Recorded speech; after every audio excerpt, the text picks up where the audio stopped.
Assalamualaikum warahmatullahi wabarakatuh. Perkenalkan, nama saya Nurisa Huta Barat dari Prodi PGSD NPM 2014-0122. Di sini saya dari anggota pertama ingin menjelaskan mengenai Assalamualaikum warahmatullahi wabarakatuh. Perkenalkan, nama saya Nurisa Huta Barat dari Prodi PGSD NPM 2014-0122. Di sini saya dari anggota pertama ingin menjelaskan mengenai hasil makalah kami. Yang pertama yaitu definisi filsafat. Pengertian filsafat.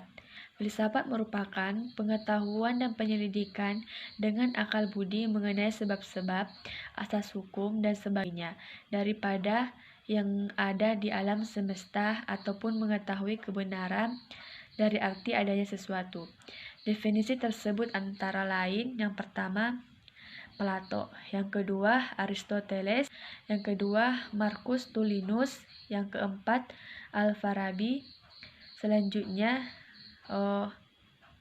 ciri-ciri pemikiran filsafat. Ciri-ciri pemikiran filsafat terbagi menjadi 8 bagian.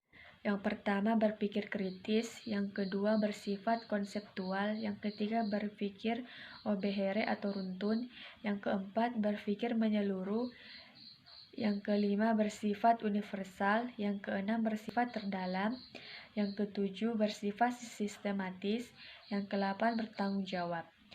Yang selanjutnya cabang-cabang filsafat. Yang pertama metafisika, yang kedua epistemologi. Hubungan filsafat dengan filsafat pendidikan. Filsafat dalam arti filosofis merupakan satu cara pendekatan yang dipakai dalam memecahkan problematika pendidikan dan menyusun teori pendidikan oleh para ahli. Manfaat belajar filsafat pendidikan. Mahasiswa yang sedang menuntut ilmu di lembaga pendidikan, tenaga keguruan dituntut untuk memikirkan masalah-masalah hakiki terkait pendidikan dan pemikiran mahasiswa lebih terasa terhadap persoalan pendidikan baik dalam lingkungan maupun yang tidak dalam lingkungan.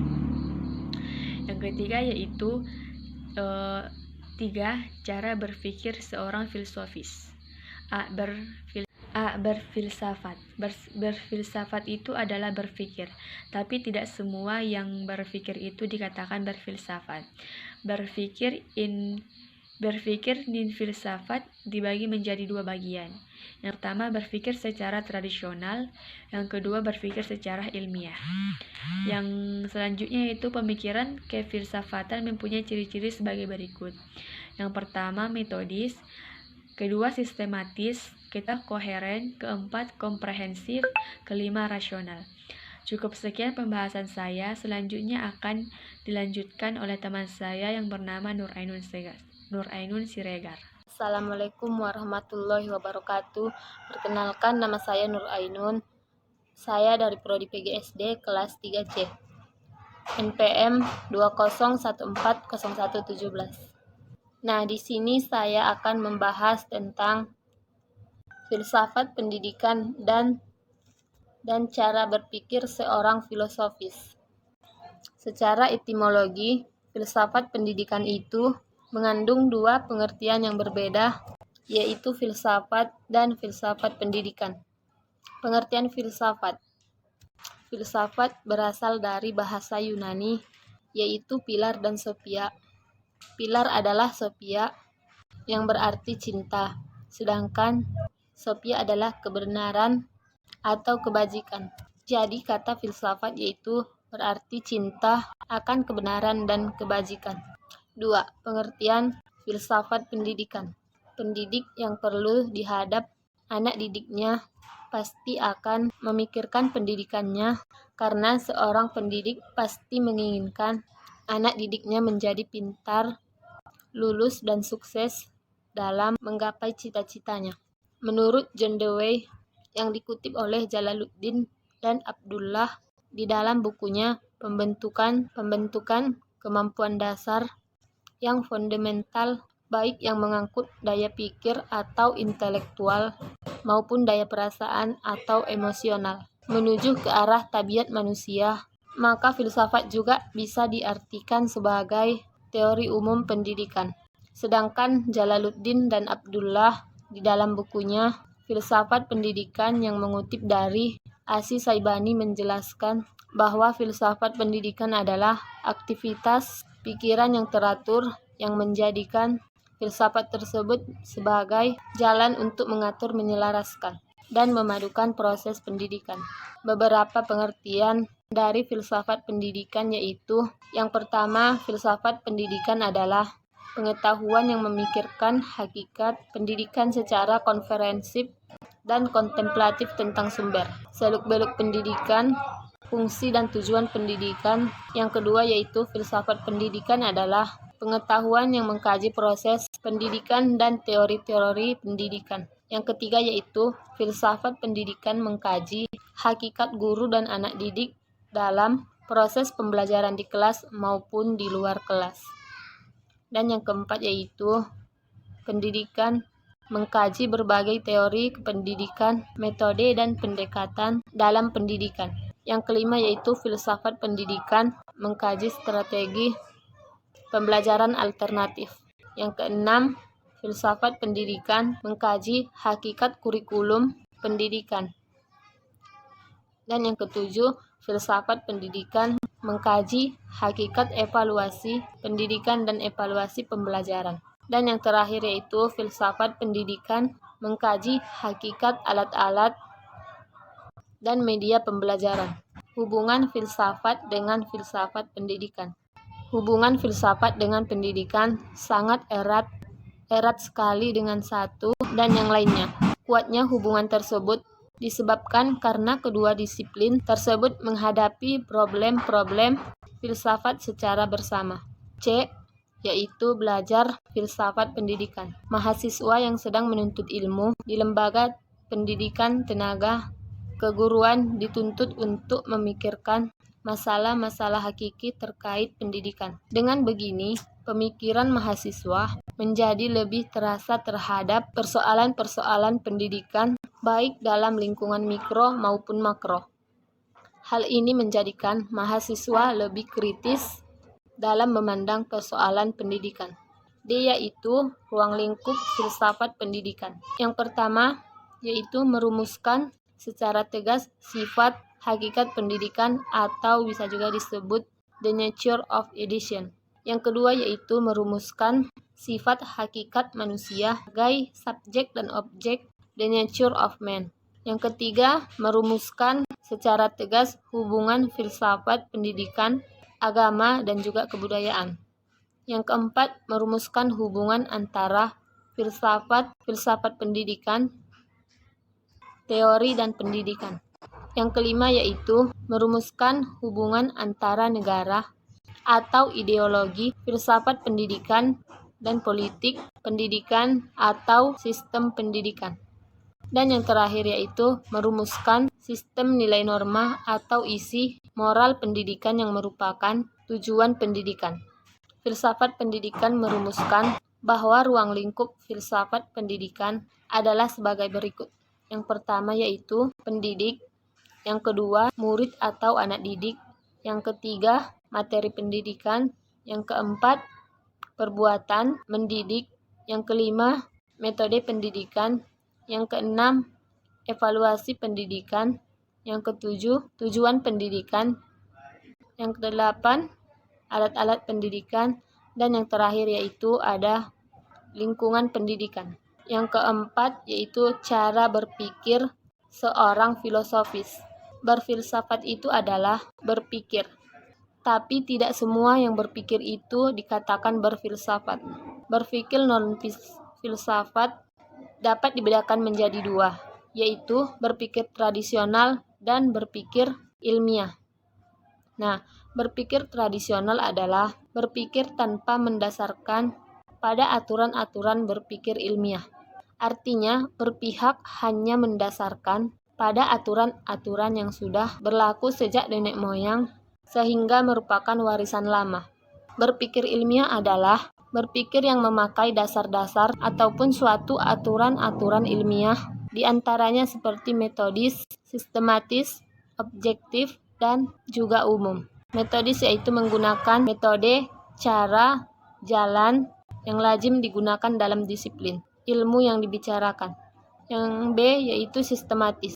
Dalam berpikir, masing-masing unsur saling berkaitan satu sama lain secara teratur dalam suatu keseluruhan. C. Objektif adalah kebenaran dan hasil pemikirannya dapat memperoleh bobot. Objektif tersebut dapat berlaku secara umum, di mana saja dan kapan saja.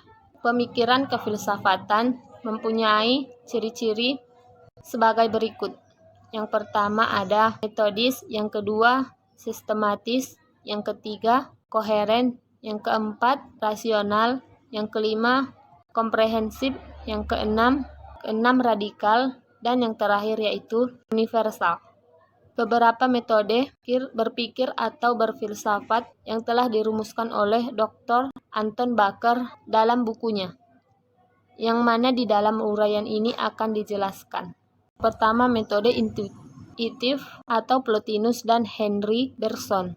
B. Filsafat sebagai cara berpikir. Ada 6, yaitu yang pertama harus sistematis, yang kedua harus konsepsional, yang ketiga harus koheren, keempat harus rasional, yang kelima harus sinoptik, dan yang terakhir yaitu harus mengarah kepada pandangan dunia. C. Ciri-ciri pemikiran para filosof atau filsuf. Yang pertama sangat umum dan universal, yang kedua tidak faktual, yang keenam bersangkutan dengan nilai, yang keempat berkaitan dengan arti, dan yang terakhir yaitu implikatif. D. Para filsuf Muslim dan pemikirannya. Yang pertama, Al-Kindi. Nama lengkapnya adalah Abu Yusuf bin Ishaq, anak seorang gubernur Kufah dan mempunyai keturunan langsung kepada Yakub bin Hatan, nenek pertama suku Arabia Selatan. Ia lahir pada tahun 185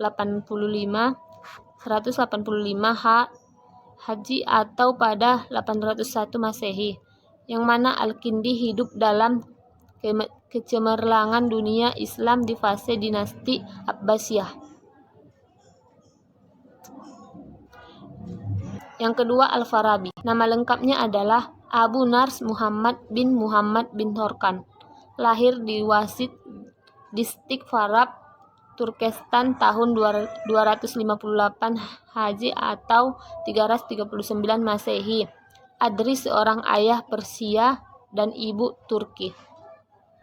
Beliau adalah filsuf besar Muslim yang banyak menyusun karya filsafat, bahkan memadukan beberapa kejanggalan, terutama antara Plato dan Aristoteles.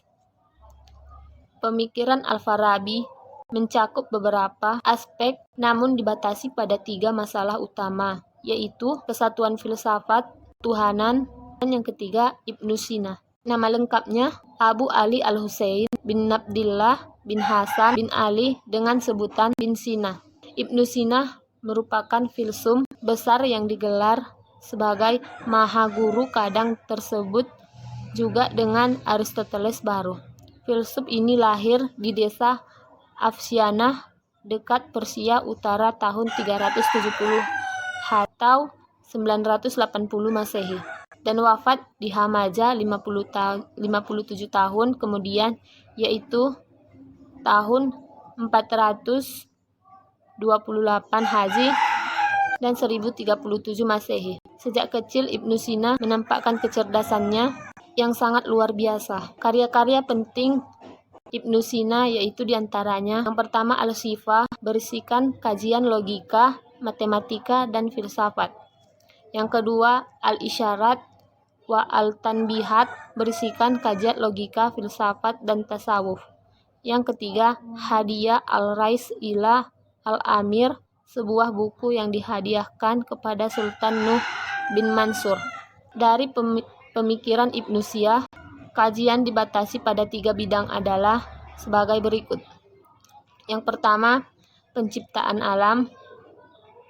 Kajian tentang penciptaan alam masih merupakan bagian dari pemikiran Ibnu Sina sebagai kelanjutan dari pemikiran Al-Farabi seperti tertuang dalam teori emanasi Al-Farabi. Yang kedua, jiwa. Pemikiran Ibnu Sina paling intens ialah mengenai jiwa, yang diartikannya sebagai kesempurnaan awal bagi Islam yang organik untuk membuktikan bahwa jiwa ada dan lebih sempurna dibanding jasad. Ibnu Sina mengajukan 4 dalil, yaitu jiwa dapat mengetahui hal-hal abstrak dan juga zatnya tanpa menggunakan alat, sedangkan indera dan khayal tidak dapat melakukannya, apalagi badan. Dan yang ketiga yaitu akal. Kelanjutan dari kajian jiwa di atas adalah kajian yang mengenai akal. Ibnu Sina memiliki tingkatan sesuai dengan objek pemikirannya. Yang pertama yaitu akal dasar sebagai potensi yang selalu siap berpikir. Yang kedua adalah akal pengetahuan, yaitu akal potensi yang intelektual ketika menghadapi objek pemikirannya. Yang ketiga yaitu akal tulen. Akal tulen yaitu ketika senantiasa taraktual dalam kehidupan. Dan yang terakhir yaitu akal daya upaya dalam menghadapi objek pemikiran yang non-material atau metafisik. Nah, sambungan selanjutnya akan disampaikan teman kami yang bernama Ummi Khotimah Siregar. Kepada Ummi dipersilahkan. Assalamualaikum warahmatullahi wabarakatuh. Perkenalkan, nama saya Ummi Khotimah Siregar, Prodi PGSD kelas 3C, NPM 20140140. Baik, di sini saya akan membahas cabang-cabang filsafat. Pada awalnya, perbedaan filsafat dan ilmu pengetahuan sangatlah kecil. Pada zaman Yunani kuno, hanya dibedakan 4 ilmu, yaitu logika, ilmu pasti, ilmu pesawat, dan ilmu kedokteran. Bahkan kedokteran dan logika lebih dipandang sebagai seni atau keahlian. Mulai dari zaman Renaissance atau sekitar 1800 dan sesudahnya, menghasilkan ilmu-ilmu yang kebanyakan sekarang, seperti sosiologi, psikologi, dan psikoanalisis yang masih muda. Dan ada yang lebih muda lagi seperti ekologi atau ilmu keseimbangan lingkungan hidup. Ilmu dibagi menjadi 3 kelompok, yaitu 1. Ilmu-ilmu formal, matematika, logika, dan lain-lain. 2. Ilmu-ilmu empiris formal, ilmu alam, ilmu hayati, dan lain-lain. 3. Ilmu-ilmu hermeneutis, sejarah, ekonomi, dan lain-lain. Cabang-cabang filsafat dapat dibagi menjadi 6 cabang pokok: metafisika, epistemologi, logika, aksiologi, etika, estetika. Penjelasannya ialah sebagai berikut. 1. Metafisika. Metafisika ialah berasal dari bahasa Yunani meta, fisika, yang berarti hal-hal yang terdapat sesudah fisika. Sebagai ilmu pengetahuan mengenai yang ada, misalnya dengan yang ada sebagai yang digerakkan atau sebagai yang dijumlahkan. Metafisika merupakan cabang filsafat yang memuat suatu bagian dari persoalan yang ada. A. Membicarakan tentang prinsip-prinsip yang paling universal. B. Membicarakan sesuatu yang bersifat keluar kebiasaan. C. Membicarakan karakteristik hal-hal yang sangat mendasar yang berada di luar pengalaman manusia. D. Berupaya menyajikan suatu pandangan yang komprehensif tentang segala sesuatu. E. Membicarakan persoalan-persoalan seperti hubungan akal dengan benda, hakikat perubahan pengertian tentang kemerdekaan wujud Tuhan, kehidupan setelah mati, dan lainnya. 1. Metafisika umum atau yang disebut ontologi. Ontologi merupakan cabang dari metafisika yang membicarakan eksistensi dan ragam-ragam dari suatu kenyataan. Jenis ontologi ini dari satu pihak menarik, karena di sini ditemukan kemungkinan untuk menerjemahkan istilah-istilah falsafi dengan jawaban-jawaban yang diberikan atau pertanyaan-pertanyaan yang dirumuskan dalam ontologi mengungkapkan suatu kepercayaan. Jenis kepercayaan ontologi dan ada 4. A. Ateisme atau Yunani bukan de Allah, mengajarkan bahwa Allah itu tidak ada dan manusia sendiri dalam kosmos.